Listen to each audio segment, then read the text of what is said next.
Hello everyone, I welcome you all again on my YouTube channel, and I am here with a new act, which is known as the POCSO Act, the Protection of Children from Sexual Offences Act 2012. This act is very serious kind of act, I would say, because it is talking about the offences which is happening in the society against the child.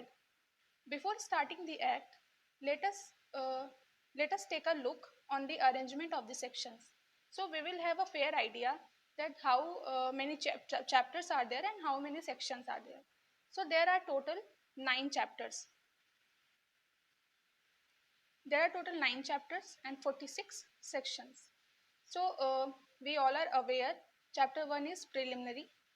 This is same in all the act, and Chapter 2 is talking about the offenses, that how many offenses are there, and we will have to deal with one by one. So, A, penetrative sexual assault and punishment thereof. So sexual offences जो भी हो रहे हैं उसकी categories यहाँ पे chapter 2 में हमें देखने मिलेगी. ए में क्या कह रहा है, एक सेकेंड, ओके. ए में कह रहा है penetrative sexual assault and punishment thereof, जिसमें कि 3 and 4 सेक्शंस हैं. फिर दूसरी कैटेगरी है ऑफेंसेस की, aggravated penetrative sexual assault and punishment thereof. Aggravated term जहाँ पे भी आ जाता है उससे हमें ये समझ में आता है कि this is very serious in nature. C category क्या कह रही है, सेक्सुअल असॉल्ट के बारे में बात कर रही है और उनका पनिशमेंट क्या होगा. ओके. एंड डी कैटेगरी में है एग्रीवेटेड सेक्सुअल असॉल्ट. अगेन अगर कोई बहुत ही सीरियस काइंड ऑफ थिंग है और सेक्सुअल असॉल्ट हो रहा है उस चाइल्ड के अगेंस्ट पे, तो उसके बारे में बात कर रहा है. और ई क्या है, सेक्सुअल हैरेसमेंट की बात हो रही है. ओके. सेक्सुअल हैरेसमेंट एंड उसकी पनिशमेंट क्या होगी वो ई में बात कर रही है. तो बेसिकली बताने का सेंस ये है कि यहाँ पे हम इतने इतने सेक्शंस की के बारे में इतने इतने ऑफेंसेस के बारे में जानेंगे जो कि एक चाइल्ड के अगेंस्ट हो रहा है सोसाइटी में. तो ये चैप्टर 2 हो जाता है. फिर चैप्टर 3 में हम देखते हैं कि using child for pornography purpose. ठीक. अगर आप किसी चाइल्ड को पोर्नोग्राफी पर्पस के लिए यूज़ कर रहे हैं तो वो उसके लिए क्या पनिशमेंट होगा, उसके लिए इस एक्ट में दिया हुआ है.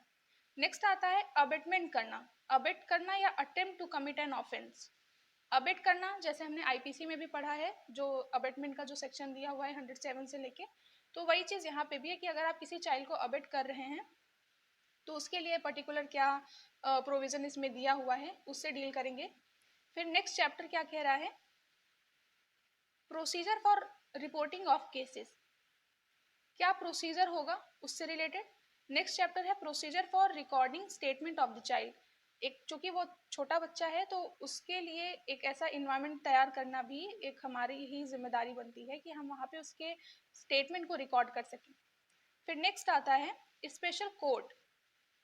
पॉक्सो एक्ट के अंदर आपने बहुत बार न्यूज़ में पढ़ा होगा या न्यूज़पेपर में या फिर न्यूज़ में सुना होगा कि स्पेशल कोर्ट्स की इस्टेब्लिशमेंट की बात हो रही है. तो वो पॉक्सो के अंदर कैसे एक स्पेशल कोर्ट बनाया जा सके जहाँ पे अच्छे से इन इन सभी जो भी ऑफेंसेस इन एक्ट्स में आ रहे हैं तो उनको कैसे डील किया जाना चाहिए, वो स्पेशल कोर्ट्स बताएगी, स्पेशल कोर्ट्स के अंदर आएगा. फिर चैप्टर 8 है. चैप्टर 8 आपका कहता है procedure and power of special court and recording of evidences. यहाँ पे प्रोसीजर क्या है, पावर क्या है एक स्पेशल कोर्ट की, और एविडेंसेस को कैसे रिकॉर्ड किया जाना चाहिए, वो सारी प्रोसीजर यहाँ पे दी हुई है. नेक्स्ट सबसे लास्ट चैप्टर जो है वो है आपका मिसलेनियस, चैप्टर 9. यहाँ पे हम कुछ गाइडलाइंस वगैरह देखेंगे, राइट ऑफ द चाइल्ड के बारे में बात करेंगे, अल्टरनेटिव पनिशमेंट के बारे में बात करेंगे, और जो भी रूल मेकिंग पावर होती हैं वो किसको दी गई हैं, तो वो सारी चीज़ों से हम डील करेंगे इस चैप्टर में. और the most important thing is there is one schedule. Okay. इससे भी हम डील करेंगे, लेकिन सबसे पहले हम इसको शुरू करेंगे एक्ट को.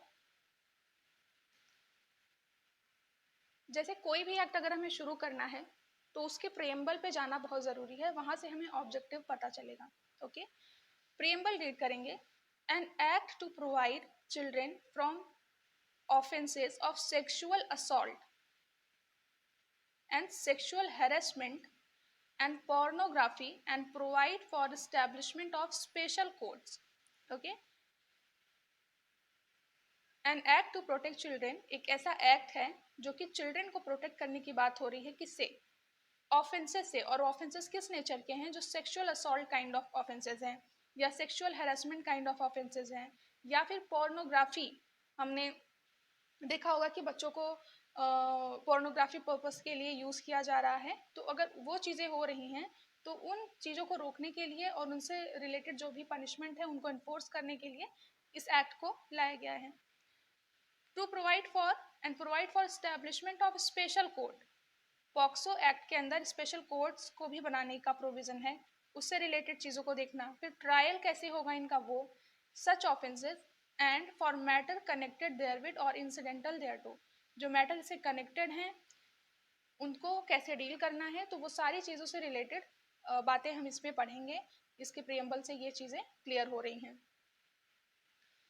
Let us move forward. Where clause 3 of Article 15, clause 3 of Article 15 of the Constitution inter alia empowers the state to make special provision for the children. हमें पता है कि Article 15 is the part of the Constitution, and it has been given in part 3rd of the Constitution, which basically deals with the fundamental right. तो 15 sub clause 3 आपने देखा होगा, तो उसमें ये चीज़ दी हुई है कि स्टेट शैल हैव पावर, या state has been given this special power to make special kind of laws which is necessary for this for the upliftment of the children as well as women. ऐसा क्यों है? क्योंकि जो women हैं या फिर जो children हैं, they are considered as more vulnerable kind of group in this society. तो उनको प्रोटेक्ट करने के लिए, उनके राइट्स को प्रोटेक्ट करने के लिए, उनके इंटरेस्ट को प्रोटेक्ट करने के लिए स्टेट के पास ये पावर दी गई हुई है कि वो चाहे तो विमेन के रिस्पेक्ट में या फिर चिल्ड्रन के रिस्पेक्ट में एक लॉ को इनेक्ट कर सकते हैं। Okay, next, and whereas the government of India has exceeded on 11th December 1992 to the Convention on the Rights of the Child adopted by the General Assembly of the United Nations, which has prescribed a set of standards to be followed by all state party in securing the best interest of the child. And whereas the Government of India, मतलब जो Government of India है, उन्होंने exceed किया हुआ है, exceed किया हुआ है कि जो 11 दिसंबर 1992 को to the convention of the right of the child, मतलब कि बच्चों के अधिकार से रिलेटेड जो भी कन्वेंशन हुआ था 11 दिसंबर 1992 को, उस पर हमारी जो भारत सरकार थी उन्होंने अपना अपना एक एक्सीडेड, मतलब उन्होंने अपना एक मत दिया था, या फिर वो इस बात से अग्री कर रहे थे कि, और उन्होंने जनरल असेंबली के थ्रू, जनरल असेंबली जो यूनाइटेड नेशन का जो जनरल असेंबली है, उन्होंने एक स्टैंडर्ड को दिया था कि उसको फॉलो किया जाए, जितनी भी स्टेट पार्टीज हैं वो उनको फॉलो करें। क्यों फॉलो करेंगी? Securing the best interest of the child. जो बच्चे के हित के लिए जो सबसे अच्छी चीज़ें हो सकती हैं, आप उनको अडॉप्ट करिए, आप उनके अपलिफ्टमेंट के लिए अच्छे अच्छे लॉज लेके आइए, ताकि उनके डिग्निटी को या उनके प्राइवेसी को कोई वॉयलेट न कर पाए, और उनको एक अच्छा इन्वायरमेंट देना वो हमारी और आपकी रिस्पॉन्सिबिलिटी बन जाती है, क्योंकि हम एक ऐसी सोसाइटी में रह रहे हैं जहाँ पे ये बात किसी से नहीं छिपी हुई है कि कितने कितने तरह के ऑफेंसेस हो रहे हैं, सेक्सुअल ऑफेंस हो रहे हैं, और पोर्नोग्राफी के लिए बच्चों को यूज़ किया जा रहा है, और क्या हो रहा है कि उनको हैज़ार्डस प्लेस पे एम्प्लॉयमेंट दिया जा रहा है जो उनके हेल्थ के लिए और उनके पर्टिकुलर डेवलपमेंट के लिए सही नहीं है। तो उन सारी चीज़ों को देखते हुए इस तरीके का कन्वेंशन हुआ जनरल असेंबली में। जो यूनाइटेड नेशन की जनरल असेंबली है, यूनाइटेड नेशन के कुल 6 ऑर्गन है, तो general assembly is a very important organ of the United nation. तो उन्होंने कुछ स्टैंडर्ड्स प्रोवाइड किए स्टेट के लिए। स्टेट मीन्स यहाँ पे हुआ कंट्रीज़ के लिए, कि वो चाहे नहीं, उनका पूरा एक रिस्पॉन्सिबिलिटी बनता है कि वो एक अच्छे लॉज लेके आएँ जो कि चाइल्ड के इंटरेस्ट को प्रोटेक्ट कर सके। फिर नेक्स्ट पैरा क्या कह रहा है? And whereas it is necessary for the proper development of the child that his or her right to privacy and confidentiality be protected and respected by every person, by all means and through all stages of एक second all stages of judicial process involving the child. मतलब क्या हुआ कि and whereas it is necessary, और ये भी ज़रूरी है for the proper development of the child, उस बच्चे के प्रॉपर डेवलपमेंट के लिए हिज और हर, यहाँ पे चाइल्ड है हिज और हर मीन्स चाहे वो मेल चाइल्ड हो या फिर फीमेल चाइल्ड हो, तो ये एक जेंडर न्यूट्रल लॉ है, इससे हमें ये क्लियर हो रहा है।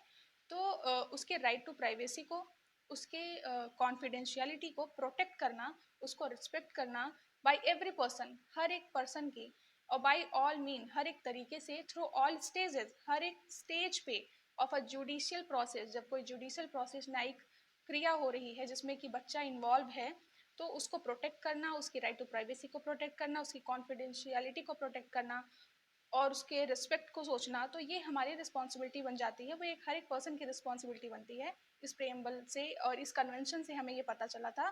तो ये यहाँ पे दिया हुआ है।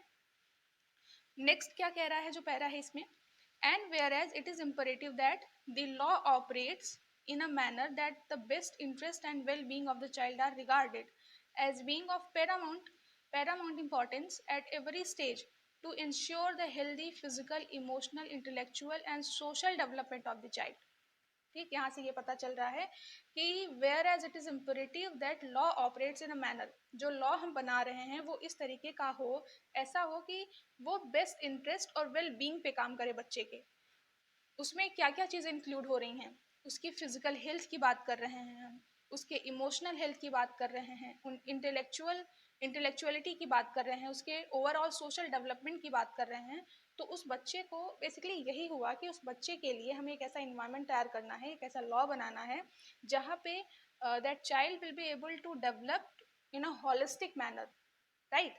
चाहे हम उसमें फिजिकल को इन्वॉल्व कर दें, उसका इमोशनल हेल्थ इन्वॉल्व करें, इंटेलेक्चुअल चीज़ों को इन्वॉल्व करें या सोशल डेवलपमेंट को इन्वॉल्व करें, तो वो सारी चीज़ों से डील करना ही ये काम है इस एक्ट का। फिर नेक्स्ट है and whereas the state parties to the convention, वो जो कन्वेंशन हुआ था जो यूनाइटेड नेशन के जनरल असेंबली में जो कन्वेंशन कराई गई थी, उनकी जो स्टेट पार्टीज हैं, यहाँ स्टेट पार्टीज का मतलब ये हुआ कि जो जो कंट्री ने पार्टिसिपेट किया था उस कन्वेंशन में, और उस कन्वेंशन का नाम क्या था, राइट्स ऑफ द चाइल्ड, बच्चों के अधिकारों से related, are required to undertake all appropriate national, bilateral and multilateral measures to prevent, मतलब कि जितने जितने स्टेट्स ने पार्टिसिपेट किया उस पर्टिकुलर कन्वेंशन में, वो उनको ये चीज़ कही जा रही है कि वो हर एक अप्रोप्रिएट मीजर्स को लें, जो कि मल्टीलैटरल नेचर का हो सकता है, बाईलैटरल नेचर का हो सकता है, वो उसको लें, उसको इम्प्लीमेंट कराएं, क्या चीज़ को प्रिवेंट करने के लिए, द इंड्यूसमेंट और coercion of child to engage any unlawful sexual activity. यहाँ पे चीज़ ध्यान देने वाली है कि ऐसी कोई भी चीज़ों को रोकना है इस एक्ट का। उस जो जनरल असेंबली में, यूनाइटेड नेशन जनरल असेंबली ने जो कन्वेंशन ऑर्गेनाइज कराया था, उसमें ये उन्होंने चीज़ें, ये गाइडलाइन दी थी कि कोई भी इंड्यूसमेंट, कोई भी कोअर्जन नहीं करना है उस चाइल्ड को, ना तो उस बच्चे को किसी भी अनलॉफुल सेक्सुअल एक्टिविटी में एंगेज कराना है। ये बहुत ही कॉमन चीज़ें आजकल होती आ रही हैं कि बच्चों को लेते हैं, उनको प्रोस्टिट्यूट में डाल दे रहे, चाइल्ड बेसिकली जो चाइल्ड प्रोस्टिट्यूट जो अभी हमें सुनने में आता है, तो वो सारी चीज़ों को रोकने के लिए जो यूनाइटेड नेशन जनरल असेंबली ने जो कन्वेंशन करवाया था, तो वो सारी गाइडलाइन दी कि ये चीज़ को रोकना है। दूसरा है the exploitative use of children, children को जो एक्सप्लॉइट किया जा रहा है, कहाँ पे, प्रोस्टिट्यूशन में या फिर कोई अनलॉफुल सेक्सुअल प्रैक्टिसेस में, एक तो इसको रोकना है। और क्या तीसरा कह रहा है, एक्सप्लॉइटिव exploitative use of children in pornographic performance and material, and whereas the sexual exploitation and sexual abuse of children are heinous crime and need to be effectively addressed। अब इसका मतलब क्या हुआ, जो एक्सप्लॉयटेटिव काइंड ऑफ थिंग्स हो रही हैं बच्चों के अगेंस्ट, मतलब उनको एक्सप्लॉइट किया जा रहा है, उनको पोर्नोग्राफिक पर्पस के लिए यूज़ किया जा रहा है, और उनका एक सेक्सुअली एक्सप्लॉइट किया जा रहा है, बच्चों को अब्यूज़ किया जा रहा है, तो ऐसे जो हीनस क्राइम हो रहे हैं उनको भी एड्रेस करना इस कन्वेंशन का एक ऑब्जेक्टिव था। Be it enacted by parliament in the 63rd year of Republic of India as follows, मतलब कि इसको इनैक्ट किया गया पार्लियामेंट ने इन द 63rd, मतलब जो 63वां साल था रिपब्लिक ऑफ इंडिया का, उसमें। फिर आते हैं हम short title, extent and commencement. Short title में वही जैसे मैंने आपको बताया कि इस एक्ट का नाम क्या होगा। दिस एक्ट में be called the protection of children from sexual offences 2012। It extends to whole of India, अब ये हर जगह लागू हो रही है। 2019 के रीऑर्गेनाइजेशन एक्ट के बाद से ऐसा कोई डिफ्रेंशिएशन नहीं होगा कि कोई particular act Jammu and Kashmir में लागू नहीं होगा, ऐसा नहीं है। अब वो हमारा पार्ट है, तो वो इंडिया का पार्ट है, तो वो जो है अभी जो भी एक्ट हैं वो सारे वहाँ पे लागू होंगे। It shall come into force on such date as the central government may by notification in the official gazette appoint, मतलब कि ये कब फोर्स में आ रहा है, जब सेंट्रल गवर्नमेंट ऑफिशियल नोटिफिकेशन जो है कर दे रही है या गैजेट में ऑफिशियली नोटिफाई कर दे रही है, तब से ये आपका इन्फोर्स में आ जाएगा। अब आते हैं हम सेक्शन 2 पे, जो कि डेफिनेशन क्लॉज की बात कर रहा है।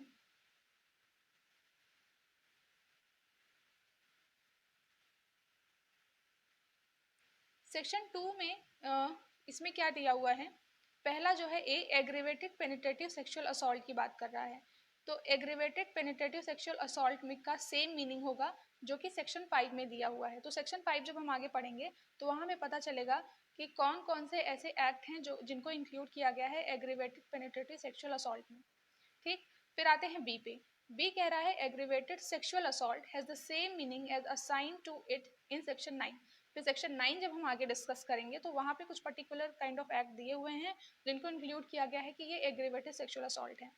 सी आता है आर्म फोर्सेस और सिक्योरिटी फोर्सेस। एक second, sorry,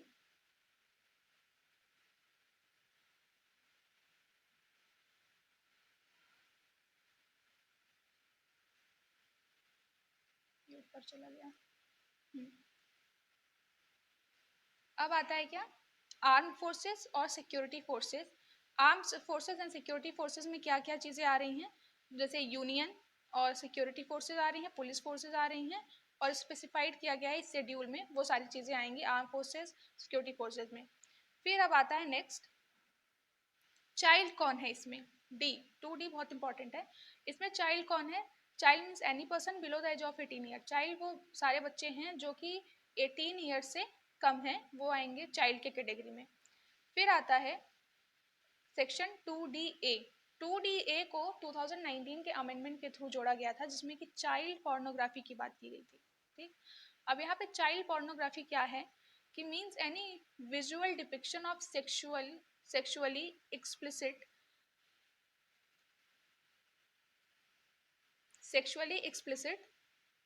conduct involving a child which include pornograph, video, digital or computer generated image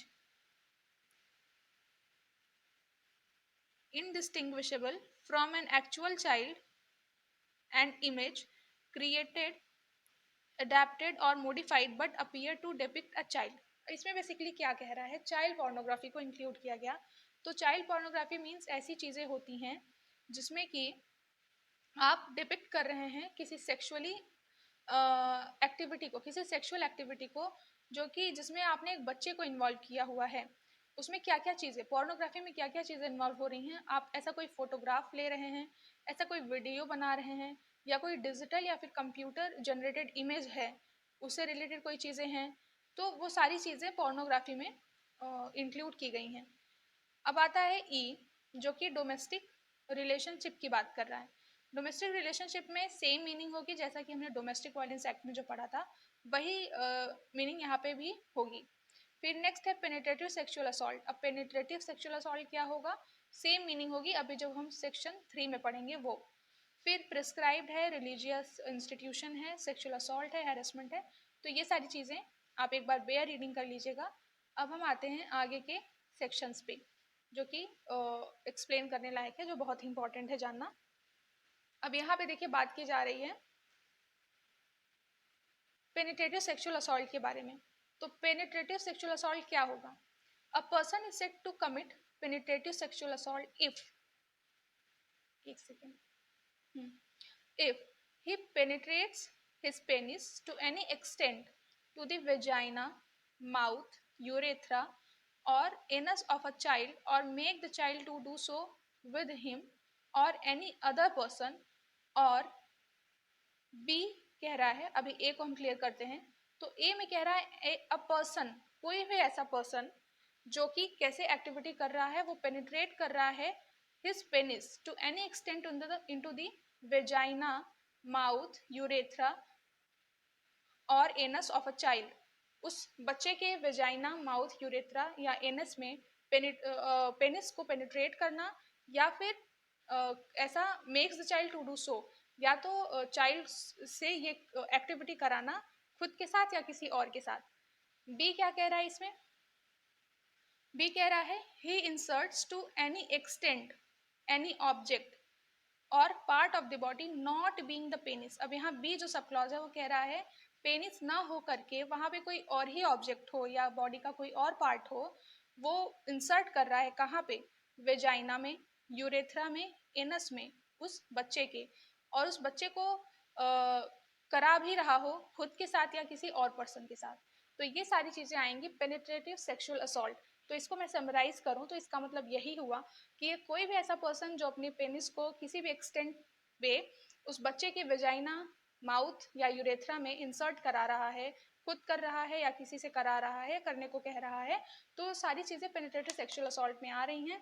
और पेनिस ना हो करके भी अगर कोई और ऑब्जेक्ट को वो इंसर्ट कराता है उस बच्चे के वेजाइना, माउथ, यूरेथ्रा में, तो भी वो पेनिट्रेटिव सेक्सुअल असॉल्ट के अंदर एक ऑफेंस माना जाएगा। फिर आता है section sub clause C. Sub clause C में क्या कह रहा है? He manipulates any part of the body of the child. अगर बच्चे के बॉडी के किसी भी पार्ट को आप मैनिपुलेट कर रहे हैं so as to cause penetration, ताकि पेनिट्रेशन जैसी एक्टिविटी को परफॉर्म किया जा सके, कहाँ पे? उसके वेजाइना में, यूरेथ्रा में, एनस में या उसके बॉडी के कोई भी पार्ट में, और makes the child to do so with him, या तो उस बच्चे को खुद के साथ कराने का कह रहे हैं या किसी और के साथ करने का कह रहे हैं, तो ये भी एक पेनिट्रेटिव सेक्सुअल असॉल्ट के कैटेगरी में आएगा। डी कह रहा है अगर वो पर्सन ही अप्लाइज हिज माउथ, अगर वो पर्सन अपने ही माउथ को अप्लाई कर रहा है, कहाँ पे? उस बच्चे के पेनिस पे, वेजाइना पे, एनस पे, यूरेथ्रा पे, या फिर child urethra of the child, उस चाइल्ड के, और makes the child to do so, या तो चाइल्ड से वो करा रहा है खुद से या फिर उस पर्सन या किसी और पर्सन से। तो ये सारी पर्टिकुलर जो थिंग्स हैं वो आएंगी आपके पेनिट्रेटिव सेक्सुअल असॉल्ट में। तो ये चीज़ें क्लियर हो गई होंगी। ये सेक्शन 3 हो गया, एक जो कि ऑफेंस की बात कर रहा है। अब सेक्शन 4 में जब हम जाएंगे तो वहाँ पे सेक्शन 3 में जो जो भी एक्टिविटीज़ मैंने आपको बताई, अगर वो पर्सन कर रहा है तो उसके पनिशमेंट की भी बात की जाएगी। अब पनिशमेंट उसको क्या मिल रहा है यहाँ पे मिलेगा, देखने मिलेगा हमें। Whoever commits penetrative sexual assault, जो कोई भी penetrative sexual assault कर रहा है उसको पनिश किया जाएगा with either description for a term which shall not be less than 10 year, उसको 10 साल तक की सजा मिल रही है, and extend to imprisonment for life, और ये लाइफ imprisonment तक भी जा सकती है, and shall also be liable to fine, और उसे फाइन को भी देना पड़ सकता है। अब सबसेक्शन 2 क्या कह रहा है? Whoever commits penetrative sexual assault on a child below 16 year of age, अगर आप सेक्शन 3 में बताए हुए वो सारी एक्टिविटीज़ किसी ऐसे बच्चे के साथ कर रहे हैं जो 16 साल से बच्चा कम है, तब आपकी पनिशमेंट क्या होगी? आपकी पनिशमेंट 20 ईयर तक की हो सकती है, और ये इम्प्रिजनमेंट फॉर लाइफ भी जा सकती है। और which shall mean imprisonment for the remainder of natural life of the person and shall also be liable to fine. मतलब कि सब सेक्शन 1 तो कह दिया कि अगर सेक्सुअल पेनिट्रेटिव सेक्सुअल असॉल्ट आप कर रहे हैं तो आपको 10 साल तक की सजा दी जा रही है। अगर आप वैसी ही एक्टिविटी किसी ऐसे बच्चे के साथ करते हैं जो कि 16 साल से वो बच्चा कम है, तब आपकी पनिशमेंट क्या होगी? Shall not be less than 20 year, जो कि 20 साल से कम नहीं होगी, उससे ज़्यादा भी जा सकती है, और लाइफ इम्प्रिजनमेंट भी आपको मिल सकता है। और फिर क्या हुआ? Shall mean imprisonment for the remainder of natural life that person and shall also be liable to fine, और आपको फाइन भी देना पड़ सकता है। अब सबसेक्शन 3 क्या कह रहा है, the fine impose under subsection 1 shall be just and reasonable. और जो फाइन इम्पोज कराया जा रहा है उस अक्यूज पे जिसने पेनिट्रेटिव सेक्सुअल असॉल्ट को किया हुआ है उस बच्चे के अगेंस्ट, तो उसको ऐसा फाइन देना पड़ेगा कि उसका मेडिकल एक्सपेंसेस और रिहेबिलिटेशन किया जा सके उस फाइन से। मतलब कि रीजनेबल होना चाहिए, जस्ट हो, रीजनेबल हो, जिससे कि वो अपने खर्चा निकाल सके अपने अरे मेडिकल एक्सपेंसेस का और रिहेबिलिटेशन का जो भी आएगा, तो वो सारी चीज़ों से रिलेटेड वो आपको देना पड़ेगा। तो ये तो हो गया punishment for penetrative sexual assault. फिर आता है सेक्शन 5। तो अभी तक हमने क्या क्या देखा, अभी तक हमने अरेंजमेंट देखा था सेक्शंस का, और इसके ऑब्जेक्टिव की बात की थी, डेफिनेशन की बात की थी, और इसमें हम पेनिट्रेटिव सेक्सुअल असॉल्ट के बारे में और 4 में पनिशमेंट के बारे में। तो अभी हम इस वीडियो को यहीं पॉज करेंगे, आप इसको अच्छे से पढ़िए और इसके आगे का जो होगा नेक्स्ट वीडियो में हम उसको देखेंगे। तब तक के लिए थैंक यू सो मच।